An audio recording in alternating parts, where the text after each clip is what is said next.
बिथांमोननि मोनसे political strategy जे BPF दोलोनि नेताफोरनि गेजेराव माबोरै कनफ्यूजन लाबोनो बेखौ बिथां रनजित बसुमतारिया परबरजरायाव बुंग्रोदों जे गावहालायनो परबरजरायाव दारायसिगोन आंलायनो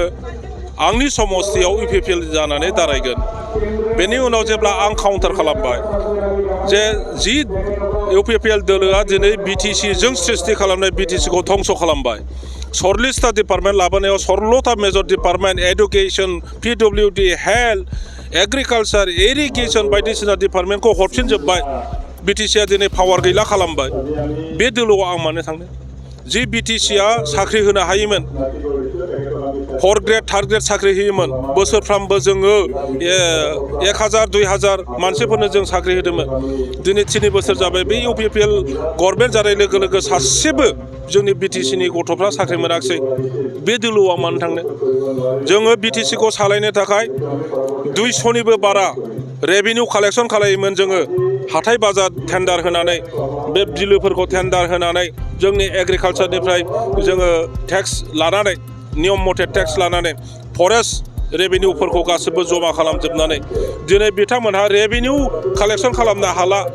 फरेस्ट रेभिनिउखौबो आसाम गभर्नमेन्टजों लांजाबाय बे दोलोआव आं मानो थांनो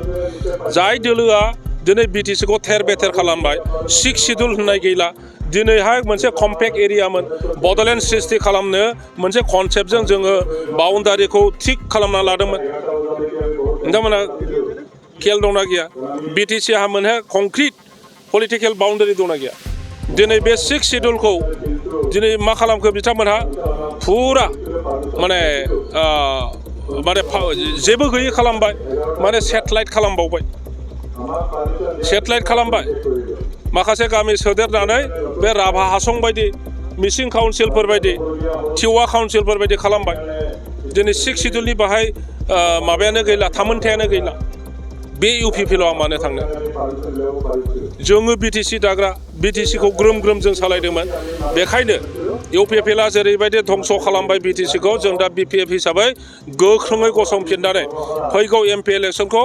मोननै समस्ति क'क्राझार आरो मंगलदै उदालगुरियावबो देरहानानै